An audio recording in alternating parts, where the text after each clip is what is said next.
You're listening to Tipped Off, where leaders across the service industry share insights on operations, tech, and team success, powered by TipHaus.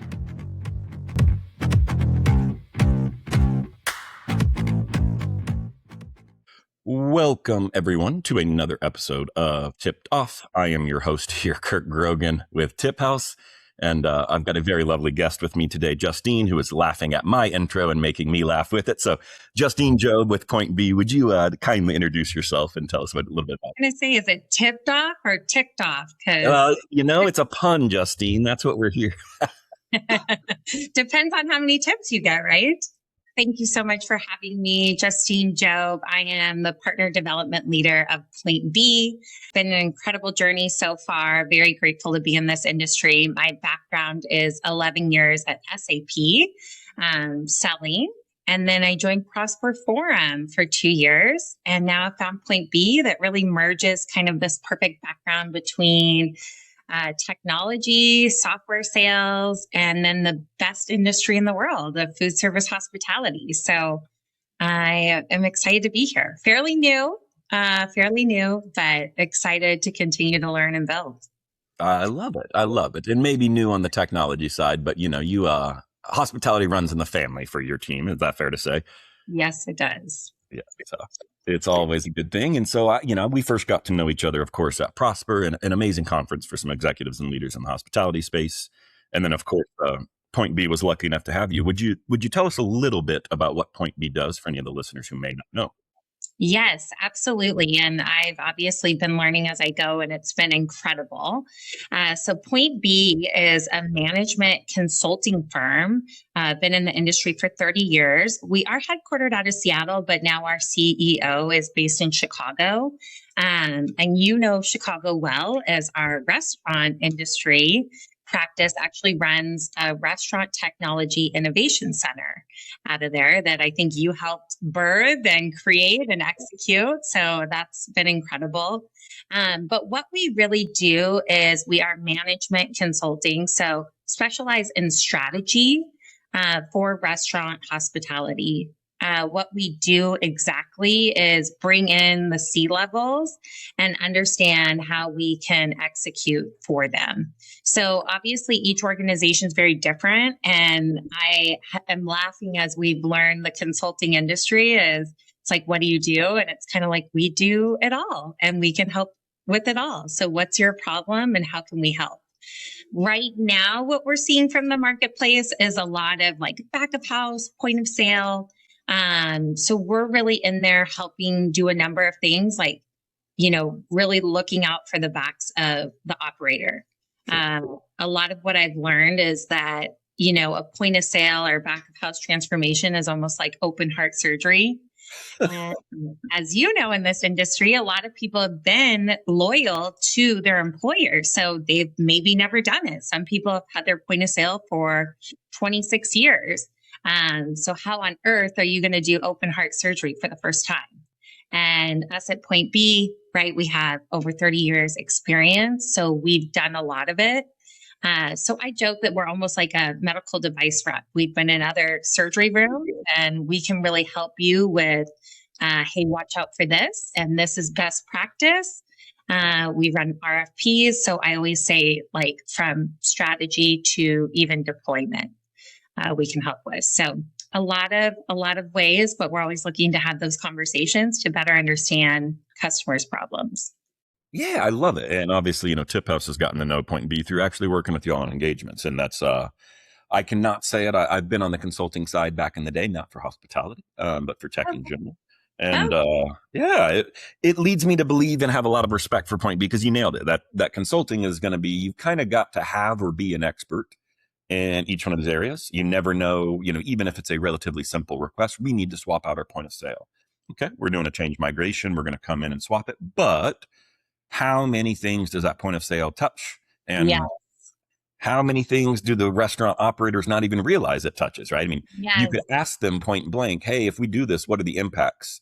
And they'll uncover 20%. And so your job to uncover that 80% and make it right. Exactly. We want to really help operators ask the right question, whether it's AI strategy, point of sale, back of house, right? A number of things or anything their initiatives are, but we really like to be an advocate for them and help them ask the right questions. I love it, and I have seen it firsthand. So huge fan of it, and thank you for joining us to chat through it. But tell me, Justine, I want to Kurt, I know. wanted to tell you a funny Go, story though, because please. since I have been a software sales rep, it's funny to be on the other side watching consultants, educate operators on sales reps and how they may have a tendency to always say, yes, we can do that. And the consultant helping, I'm like, no, I never did that. I never was a yes man. Come on. So it's really great of like just being able to bring some fun into it of like, yeah, well, I guess I have been on the other side selling tech. And wanting a deal and getting things done. And now we're obviously lucky to have Rich as our leader of the practice who has, takes things very, very seriously and is always looking out for the operator. So it just cracks me up now being in a different seat. I know it. Yeah, selling vaporware is something no one will ever admit they've done, but you have to, right? On some level. And sometimes it's because you truly believe it. You don't understand the complexity, so you commit to it and then you dive in. You're like, ooh, we've overcommitted here. So I love it. Tell me, Justine, you obviously one of the more well-connected individuals in the hospitality industry. It always blows my mind how many individuals, when I mention, hey, do you know so-and-so? Like, yeah, I was just texting them yesterday. It's awesome. It actually surprises me too, because everyone's like, you're connected. I was like, I don't think so. And then they're like, well, can you help me here? I was like, oh, I guess I can. It's a great problem to have. And as many things, I'm sure when you're living it, it doesn't feel like it. But, from the outside perspective, and I want to hear from you on this, like when you're looking at, you work with a ton of people, so you get to hear a lot of the issues or what they're thinking about or how they're pondering it. Like when you're working with dozens of C-suite leaders at, let's call it, some of the largest restaurant brands in the world, what are you seeing? What are you hearing them talk about? What is kind of the trend that they're going through that a single operator from maybe just a 5-unit or single unit somewhere might not ever see from inside their own 4 walls? Yeah, good question. So I feel like a lot of the topics that we're hearing is AI, obviously just a hot trend. But I think there was this like rush out of the gates of like, oh yeah, let's get AI. It's going to solve everything. And then as sometimes technology does, I think people have tried it and it's not producing the results that they're wanting.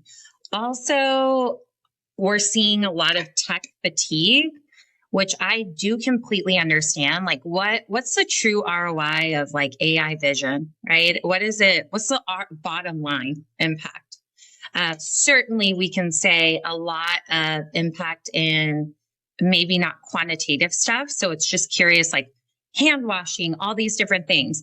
But when it comes to monitoring like ingredients, helping with forecasts, like we really need to make sure that it's producing a hard ROI, because the truth of the matter is these operators are being bombarded by a ton of software, a lot of technology. It's all very sexy. It's all very exciting.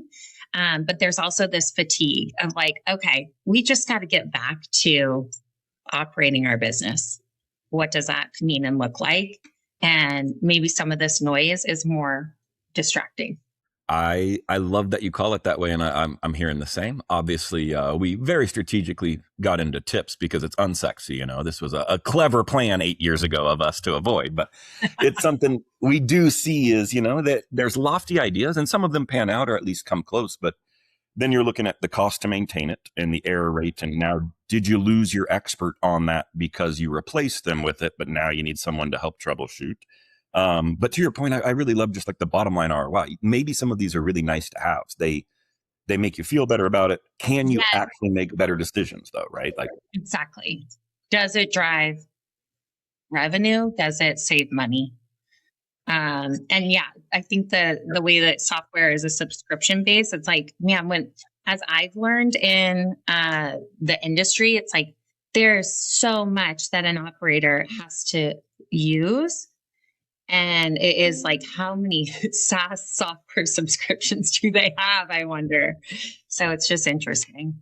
I agree. I mean, I think you see an average of like 17 or something is what I most recently saw for a mid-size operator. And it's aggressive, right? And people, you hear everyone's looking best in breed, of course, and they want to make sure they have the best solutions. But in the same tone, you're also hearing people want to consolidate. You want one solution for all of it. However, we've already seen the problems, in the past and today of like, now you're kind of in an ecosystem with no leverage. And if you don't get the service you want from there, there's no option. So tough spot. Not that the hospitality industry has ever been easy to operate in and attract some people. You've got to have a lot of grit, right? Oh yeah, it's pretty intense. The people, that's what makes it though, right? The people, they're so incredible. Agreed. It is the connections and everything with it, the people inside of it. So tell me, like, you've built relationships across the board. If you just kind of took a subset and you looked at, the people who are performing the absolute best, they are crushing day in and day out, they're expanding, they're franchising, whatever it may be. And then you look at, some of the people who you say, hey, I see their brand is struggling, or they just can't quite seem to find their foot placement. They're not able to drive this as fast as they want. Any ideas or thoughts onto what's separating those two groups? It's usually a thin something, but what is there that's kind of keeping some operators from executing as well as others?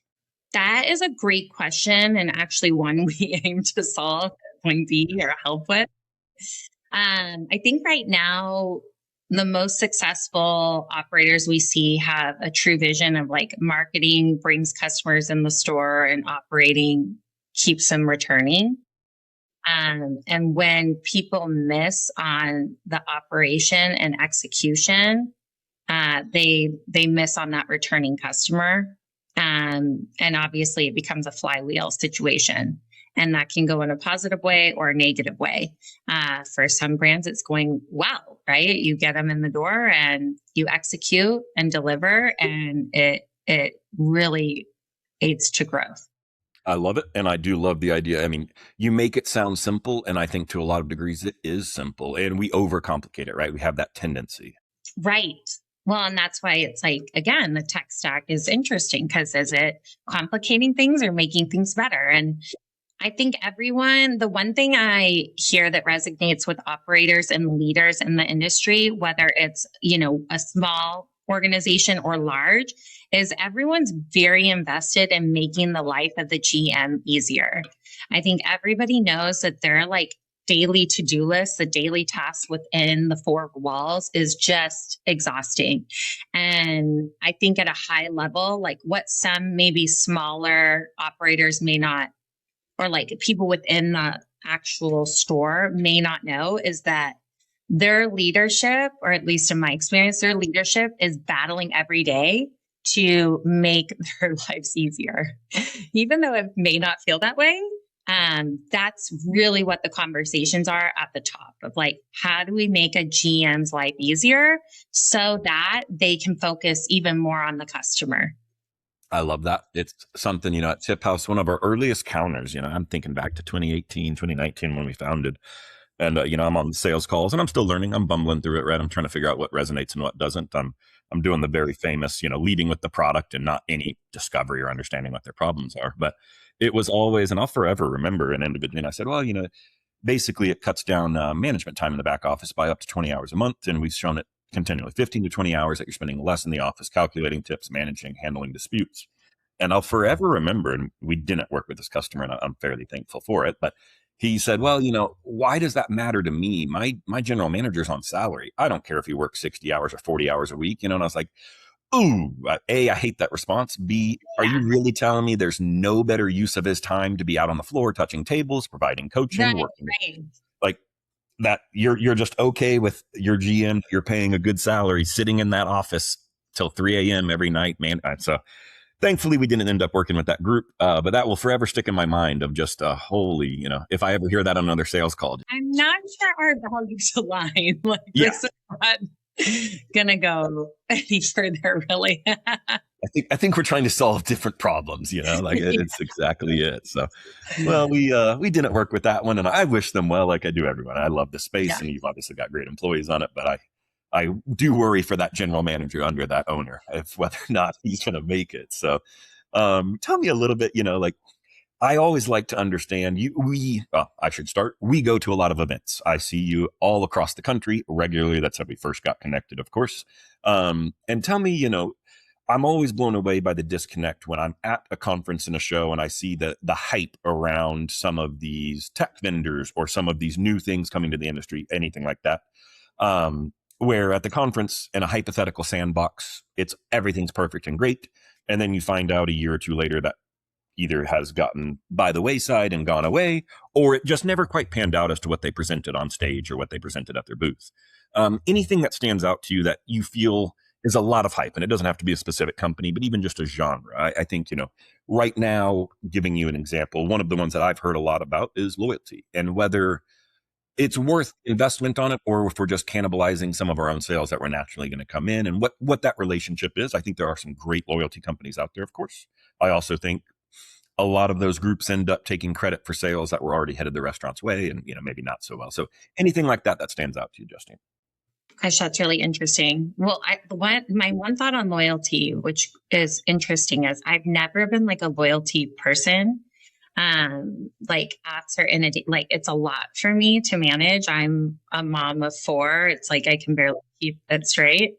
But the one time I actually really was like, I can't believe they don't have a loyalty program is HEB. I recently moved to Dallas. I am now a huge HEB fan. I didn't get it at first, and now I do. I'm like, oh, this place is incredible. And then I go to plug in my, loyalty number, and they're like, oh, we don't do that. I'm like, what? How do you not do that? Like, what do you mean? So that's just a side note on loyalty that I think is really, it's just interesting. Yeah, I think, just firmly placing your feet anywhere you're looking for. But, interesting, if any of the listeners don't know HEB, it's a famous supermarket chain in Texas that is like a cult following. And easiest, it has everything you need. They treat their employees lovely. Their employees are always happy. You have a great experience. But the best case scenario that I'll tell you of why to love them is anytime a natural disaster strikes in Texas, think the flooding, a year ago. HEB has their own crisis response 18-wheelers where they deploy food and supplies, and on average, they beat FEMA to the scene. And it's just awesome. Love that ownership group, love the loyalty that they provide the community. They have chatted openly that they don't want to prioritize loyalty. They want to make sure everyone feels special and this and that, but it is a unique stance in today's world that's kind of anti-tech, right? Yeah, it's interesting. But I know I derailed you because what was the original question of the technology? That's all right. I think we can give some love to HEB unprompted with it. So just any overall hype at any, let's call it the industry events, or then the booths themselves, or what's splashing the market, but you just never see take over, and things that you kind of wonder or could figure out beforehand, maybe that's never going to work. Like, I get why you're spending so much money on PR, but we're never going to see that actually come to fruition. Such a good question. I mean, I do have a lot of questions on AI vision. Just for the listeners, if you don't know the term AI vision, Justine, would you explain what that is to them? Yeah, you may have to help me because I'm happy to. It's really, tapping into your current videos that are on site and then helping monitor time, quality, consistency, efficiency. But what would you add? And I think you nail it. It's just I think I don't want to jump the gun on you, but it's what you're monitoring is more important than anything else. And a lot of people, to me, don't feel like they know what to monitor for what that ROI is. Well, it kind of goes on the same lines of like, we have a lot of data now, but what data is valuable, right? And same theme of like, okay, great, you have your videos, you could capture a ton of data, but what's it valuable? I think that AI vision is, again, so like sexy, and the way it's discussed and pitched in theory is so fantastic. You're like, yes, this has to be like incredibly impactful. For example, there was a pizza chain, the AI vision super sexy, but in actuality, there is no ROI. The reason being is like, it's very hard to track. It's very hard to monitor. It's hard to capture the actual data of like, is the pizza being made correctly, especially in environments of like build your own, especially in that culture now of like, hey, what do you want? Using AI vision to like forecast food or, very, very challenging. Again, the pitch, the idea is so awesome. And it's one of those, in actuality, it's like, it's very, very difficult, I think, to execute. So it'll be really cool to see like when that does work. And again, I think it all goes back to, the point of all of this is to make the general managers' lives easier. The AI vision totally aligns with that. I love that. I see the same, which is it's a very sexy pitch that when you listen to it from a 30,000 foot level, of course, that's going to make sense on all these fronts.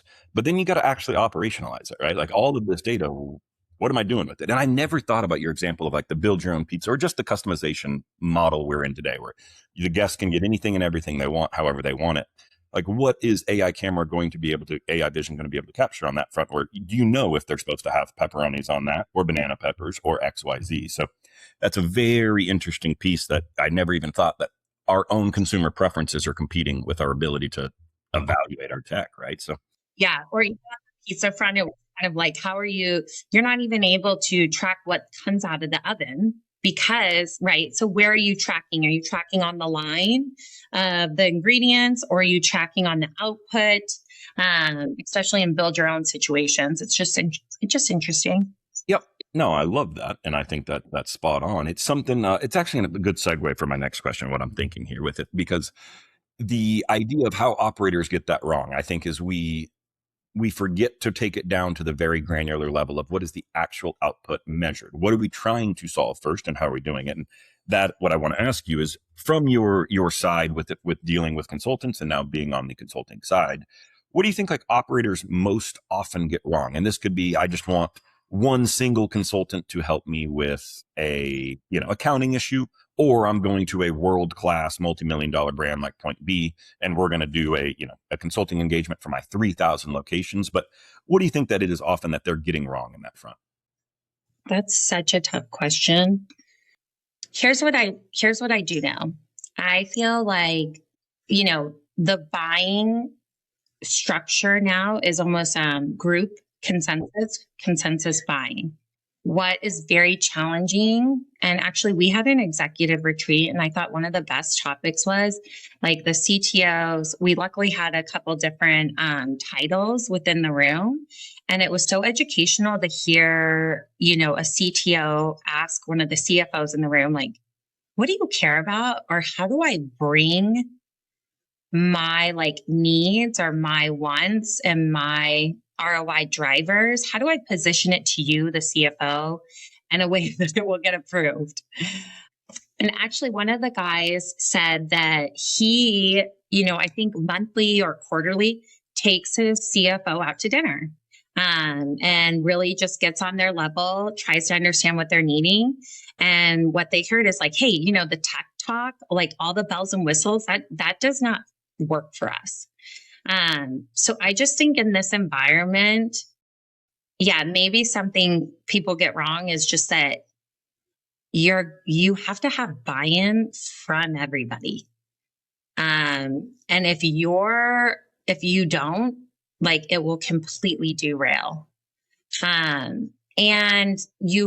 It's very beneficial to get that because there's so many things that we in our lane think about as like a CTO, CIO, but you don't think about as a CFO, or you don't see how that will affect marketing or development. So I think that's just where, as a whole, we got to just make sure. And as you know, the turnover in this industry is high. Luckily, the industry's small. Everyone cares a lot about each other. So there is a motivation, but I think as partners to the operators, we need to make sure that even they know it's a group decision.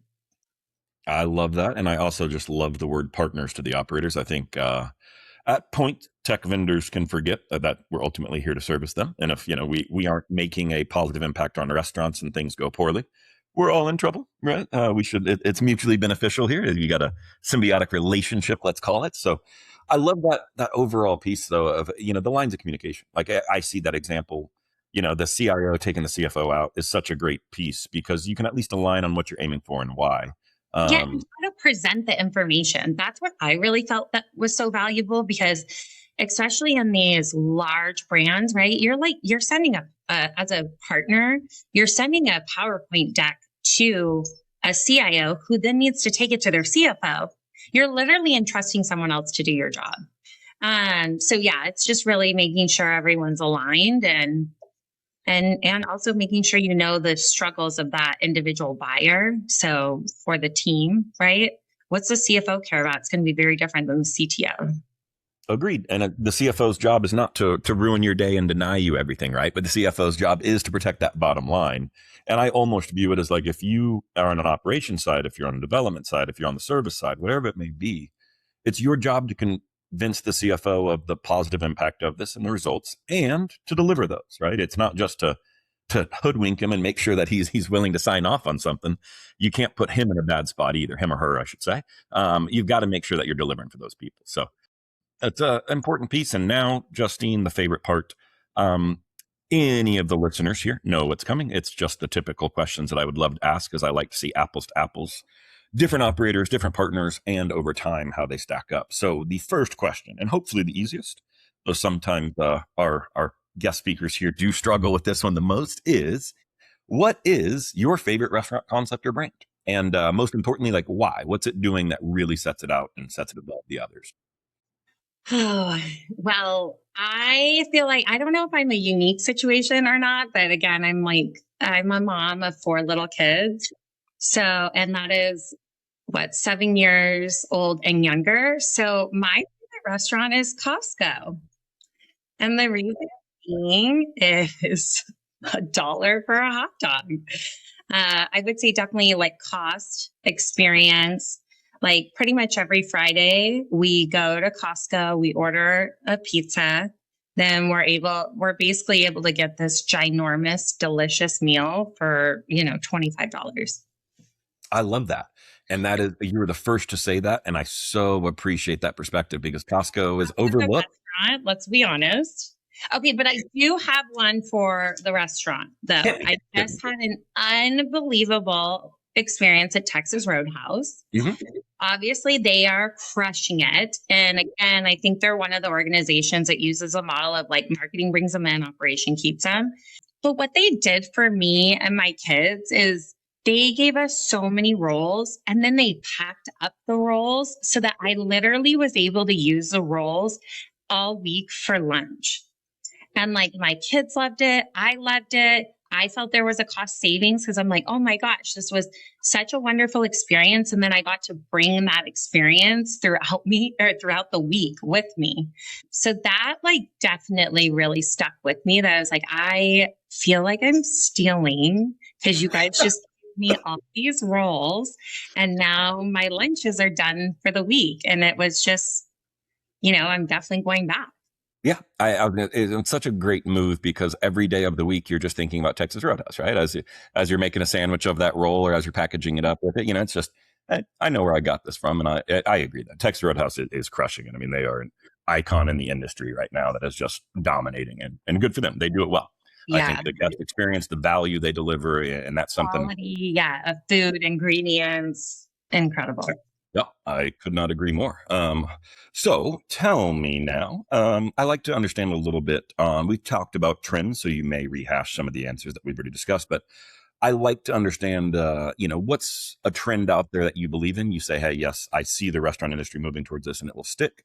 And then on the counter to that, I'd love to understand that, let's call it a trend, that you say, nah, this isn't a trend. This is a fad, and it'll be dead before the end of the year, perhaps, But what do you see out there that's changing that, you buy into and you don't? Let's start with ones that I don't think will stick. Or I'm very intrigued to follow, is like the zip line or drone deliveries. That is very interesting to me. And I'm just not sure how that will actually stick into the future. And is that because of city ordinances and complexity and potential injuries and all the chaos to it? Or is there something more to that? Yeah, more that of just like, how do you really scale this? And how do you get buy-in from cities? That's my big, it's like the first dog that gets killed from this, or the first child that gets injured as something comes out, or the first time it hits a power line and takes down, And of course, we can sit here and say these things that, technology has a way of over-evolving, but I'm with you on the idea that I think it's got a limited use case, right? I think it's great for urgent items. I think to just get your McDonald's delivered to you is a strange use case for it, perhaps. So we'll see. And now tell me something you do believe in then. That's a good question. I feel like, again, I'm such like a unique buyer because I'm like huddled in my house. And when you say delivery is a trend, what is yours? Give me some prompts so that I can brainstorm. I love that. I love that. I've never had this flip back on me. I think smaller footprints for restaurants is definitely a trend that will continue, kind of keeping costs low, being not necessarily the delivery first, but delivery dominant or made for kind of a more QSR approach. I love the craft casual approach, and that's one of our customers. Doghouse was the first time I ever heard that, where it's QSR, but they do have a full bar inside as well. So that craft I casual. did have an amazing experience at a doghouse once. And it was centered around a margarita, but the bartender was just like so charismatic. And yeah, the food kind of came quick, but then the drink, and that was more craft. It was, really fun. I love it. No, I agree with you there, though. But those are the ones that I really track. And then we've touched on AI. I think it's too broad of a topic to say it will or it won't succeed. There are sectors in the industry that, of course, it will succeed. And then there are sectors that I think people are quickly already seeing the pushback that, like, I go to a restaurant to deal with humans and to interact and be a part of my community and feel that. And if a robot is taking my order, if I'm being told to seat here, if I'm paying through a kiosk, what am I doing? Like I could have picked up some food and gone home at minimum. So, yeah. Okay. I have my answer. Oh, hit me. I love this. Multi-lane drive-through. Definitely here to stay. I'm sure Chipotle has more, has drive-throughs, but I just recently went to one.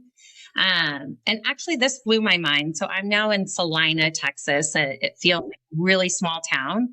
It was 10 p.m. at night. We went and got Qdoba. We walked in. I did not use the drive-through, but it was the first time I saw a Qdoba drive-through, and it was operating amazing. And then even next door was PF Chang's with dual drive-through, or I'm sorry, not PF Chang's, Panda Express with dual drive-throughs. I'm telling you, 10 p.m. on a Friday night, the line for Chipotle was out the door. So it was, I think, 25 deep. They were, drowning, but just the most incredible staff.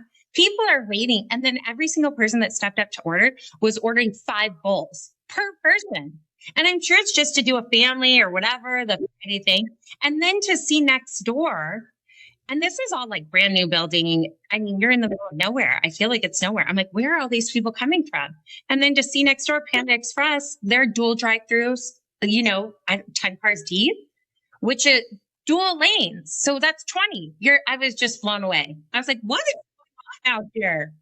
It's the movement, right? And you see, and I think that aligns perfectly with just getting more efficient at people that are oftentimes willing to not dine in the restaurant anymore, right? Yeah. So why take the space and the tables and all the seats for it if you can make something smaller, more efficient? But every Chick-fil-A in DFW seems like they're renovating to be at minimum dual lanes. And the efficiency that they're moving it through is incredible. So Chick-fil-A is definitely, I think, obviously on the forefront of that, and they crush it. So I think, all of that is really interesting and definitely here to stay. But I heard Chick-fil-A has like a 4-lane drive-through. Yeah. I've seen a 3 one. I've not seen a 4, but I know there's rumors out there that they're basically going to take over a Texas highway at some point as a toll booth. They're going to be like an amusement park soon. Like we're just going to see all the drive-throughs. That is true. And last piece here from me, Justine, and I'll let you get back to your day with, and I appreciate you joining. So tell me, what is, in your opinion, the greatest challenge facing restaurants today? Is it along the turnover and staffing issue? Is it AI itself? Is it food cost? Is it all of the above? What do you see and that's really scaring operators? And is there any solutions or is there any routes around it for them?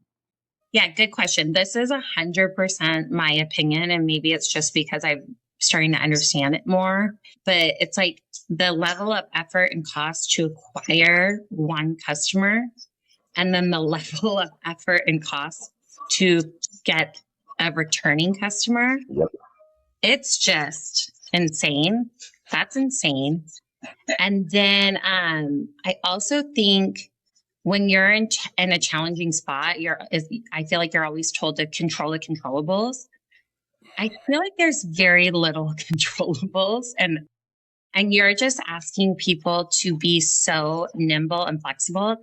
And I just think that is so hard. Like that's actually even what I'm challenged with, and like learning my job is like so many things to consider.